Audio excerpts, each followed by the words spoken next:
જમિયતી ઉલમાએ હિન્દ વડોદરા, અન્ય મુસ્લિમ સંસ્થાઓ અને વડોદરા શહેર મુસ્લિમ સમાજ દ્વારા આતંકવાદી હુમલાની નિંદા કરવા એક કાર્યક્રમનું આયોજન।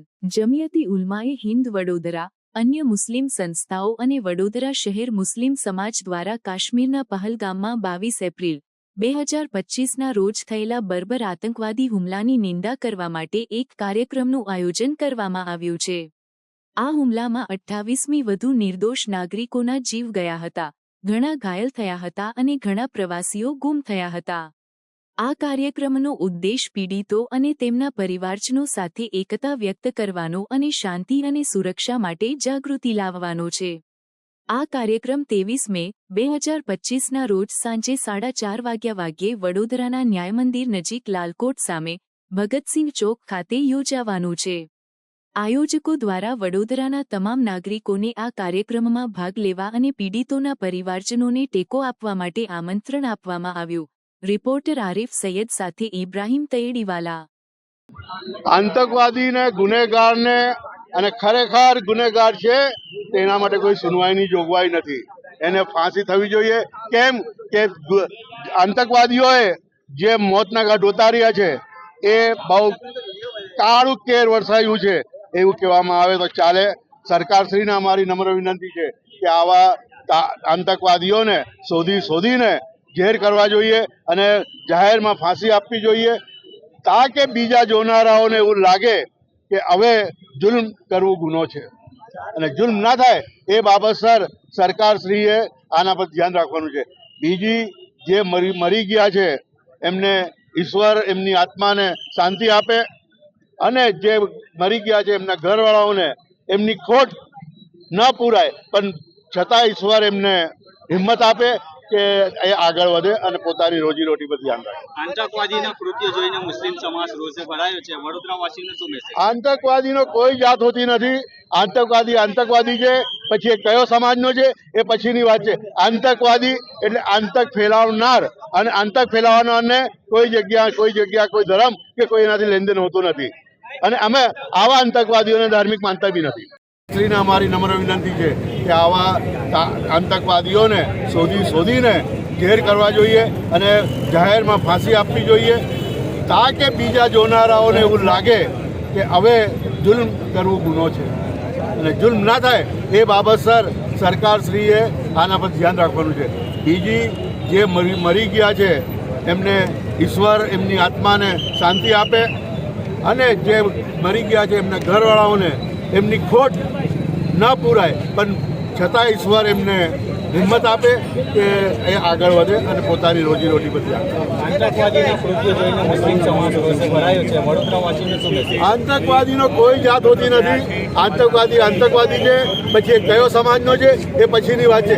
આતંકવાદી એટલે આતંક ફેલાવનાર, અને આતંક ફેલાવનારને કોઈ જગ્યા કોઈ ધર્મ કે કોઈ એનાથી લેનદેન હોતું નથી અને અમે આવા આતંકવાદીઓને ધાર્મિક मानता भी नहीं। आप सब जानते हैं कि हमारे देश के लिए बहुत बड़ा दागदार दिन हुआ है कल का। मासूम लोग और बेचारे नए शादी वाले हमारे नौजवान बच्चे और बच्चियां जो तकलीफ में आई है, अच्छे मजबूत दिलों के अंदर भी आंसू आ गए और लोग रोने पर मजबूर हो गए कि इस तरीके से बेरहमी से जो हमारे लोगों को शहीद किया गया है वो बहुत ही मतलब हमारे पास वो अल्फाज नहीं है कि उनको कौन से लफ्ज से बोला जाए। जानवर से भी बदतर ये काम है जो लोग कर रहे हैं। शायद उनका इंसानों में तो नाम लेना मैं समझता हूँ मुनासिब है ही नहीं। हमें यूं भी हमारे कुरान ने भी बताया है कि ऐसे लोग जिनके पास इंसानियत मर चुकी है वो जानवर भी नहीं है बल्कि जानवर से भी बदतर है। हमारे वहाँ एक लफ्ज है उलाइका कल अनआम बल हुम अदल, ये लोग तो जानवर से भी बदतर है। तो ये मजहब के नाम पे बेकार की बातें हैं सब। जो भी लोग टेररिस्ट है वो मजहब से कोई लेना देना नहीं है उनका और कोई ताल्लुक उनका है नहीं। ये सिर्फ जो है जानबूझकर ऐसे काम करते हैं जिससे इनको बेनिफिट मिले, लोगों में नफरतें फैले। लेकिन हम बहुत सख्त अल्फाज में इसको वखोड़ते हैं और हम डिमांड करते हैं कि कोई ज़रूरत नहीं है केस चलाने की, बल्कि फौरी तौर पर हमारे वहाँ जैसे कहते हैं किसास, खून का बदला खून ही होना चाहिए, उसके अलावा कुछ नहीं होना चाहिए। कोई ट्रायल की ज़रूरत नहीं होनी चाहिए। मासूम लोगों के साथ जो बेरहमाना और जो है हैवानियत बड़ा बर्ताव जो हुआ है उसका बदला फांसी फौरी तौर पर होनी चाहिए। हमारी हुकूमत को बहुत सख्त कदम उठाने चाहिए और जिन लोगों ने भी ये काम किया है उनको किसी सूरत में भी नहीं छोड़ना चाहिए। ये हमारे पूरे शहर पूरे मुल्क के जमीयत उलमा हिंद और तमाम मुस्लिम समाज की ये डिमांड है कि उनको सरेआम लाया जाए और जिस तरीके से उन्होंने मासूम लोगों के साथ जुल्म सितम किया है उससे कई ज़्यादा सख्त उनको सज़ा दी जाए, ये हमारी मांग है। और हम तमाम जो है उनके रिश्तेदारों के साथ भी उनके दुख में सहभागी है, उनके साथ में है कि उनको बड़ी तकलीफ पहुंची है। हम बहुत अपने दिल से जो है उनके साथ में हम दुखी हो रहे हैं और दुआ करते हैं कि परवरदिगार उनके घर वालों को भी शांति अता फरमाए।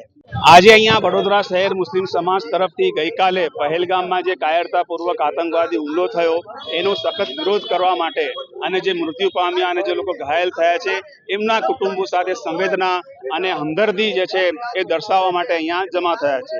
ગઈકાલે જે હુમલો થયો છે એ સખત વખોડવા લાયક છે, કાયરતાપૂર્વક છે, માનવતા વિરોધી એ આખી ઘટના ઘટી છે। એના વડોદરા શહેર મુસ્લિમ સમાજ સખત વખોડી કાઢે છે, અમે પોતે પણ વખોડીએ છીએ। આમાં એક પ્રશ્ન એ થાય છે કે એક આખું એક નેરેટિવ બને છે અને જરૂરી પણ છે કે ભાઈ જે લોકોએ આ હુમલો કર્યો છે એમને સજા થાય, એના ઉપર એક્શન લેવામાં આવે। પણ આખી આ ઘટનામાં આને જે નેરેટિવ બને છે એમાં એક જે પ્રશ્ન જે છે એ ઢંકાઈ જાય છે કે આમાં હુ ઇઝ એકાઉન્ટેબલ, આમાં જવાબદાર કોણ રહ્યું, સુરક્ષામાં ક્યાં ચૂક થઈ, એના બાબતે પણ નાગરિકોએ સરકારને અને સુરક્ષા એજન્સીઓને સવાલ પ્રશ્નો કરવા જોઈએ એવી પણ અમારી માંગણી છે। आज यहाँ पर बड़ौदा शहर के मुस्लिम समाज जो है गई कल पहलगाम में जो आतंकवादी कायरतापूर्वक जो हमला हुआ है सामान्य नागरिकों के ऊपर जिसमें 28 लोगों की मृत्यु हुई है और कई लोग घायल हुए हैं, उनके प्रति हमदर्दी और उनके साथ इस दुख की घड़ी में पूरा शहर का मुस्लिम समाज उनके साथ है, इसके लिए यहाँ पर जमा हुए हैं। और ये जो आतंकवादी हमला हुआ है, घटना हुई है, ये सख्त विरोध करने के लायक है, उसको वखोड़ते हैं पूरा मुस्लिम समाज, पूरे शहर के नागरिक लोग जो है इसको वखोड़ रहे। ऐसी घटनाएं नहीं होना चाहिए। हमें साथ में नागरिकों को एक तरफ उनके श्रद्धांजलि, उनकी घर वालों के सुकून शांति के लिए दुआ के लिए मामला होना चाहिए। दूसरी तरफ हमारे पास ये भी होना चाहिए कि ये घटना जो बनी इसमें कौन लोग जवाबदार है, सुरक्षा एजेंसी केंद्र सरकार की इसमें चूक हुई है या नहीं हुई है, ये भी नागरिकों को प्रश्न करना चाहिए। क्योंकि हम ये जानते हैं कि ये घटना जहाँ पर हुई है टूरिस्ट प्लेस है, पूरे भारत से और विदेश से 2 फॉरेनर टूरिस्ट भी इसमें मारे गए हैं, तो ये एकदम सिक्योरिटी जोन के अंदर ये मामला हुआ है।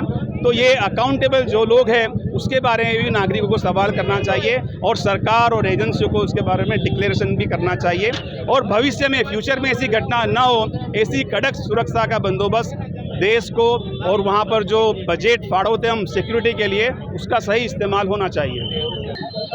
આજે સમગ્ર વડોદરા શહેરના મુસલમાનોને નો એક જ મેસેજ છે કે ભારત દેશના મુસલમાનો આતંકવાદીઓ જોડે નથી। ભારત દેશના મુસલમાનો જે કાશ્મીર આતંકમાં માર્યા ગયેલા જે લોકો છે, શહીદ થયેલા લોકો છે, એમની સાથે અમે લોકો છે અને અમારી એક જ માંગ છે કે આતંકવાદીનો કોઈ ધર્મ હોતો નથી અને મુસલમાન કદી આતંકવાદી હોતો નથી।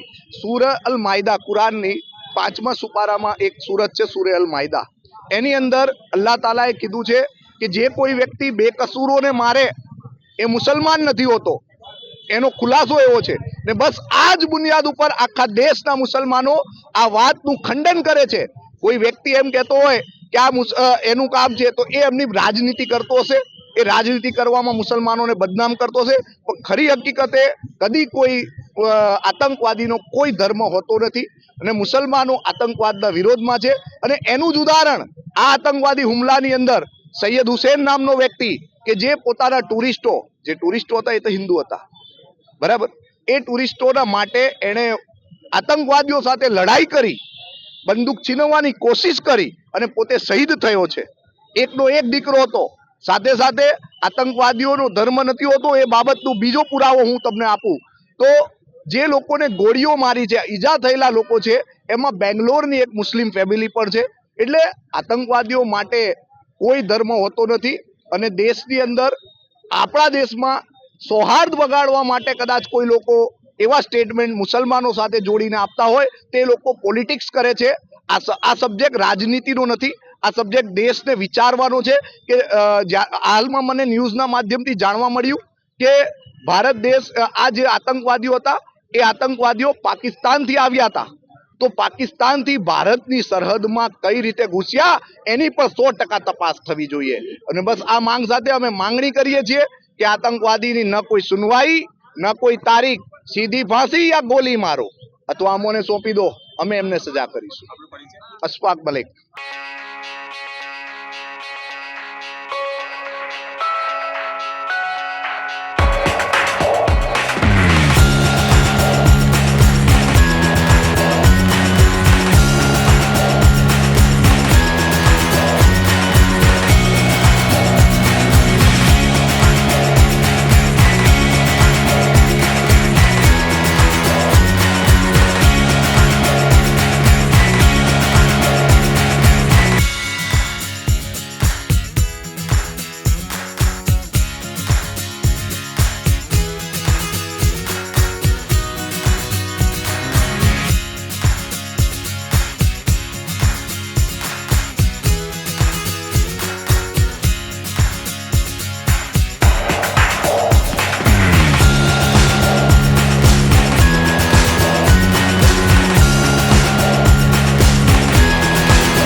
સમાચારોની અવનવી અપડેટ્સ માટે જોતા રહો સેક્યુલર ગુજરાત ન્યૂઝ. સાથે સેક્યુલર ગુજરાત ન્યૂઝ ચેનલને લાઇક, શેર અને સબસ્ક્રાઇબ કરો અને બેલ આઇકોન દબાવીને સમાચારોની ઝડપી માહિતી મેળવો.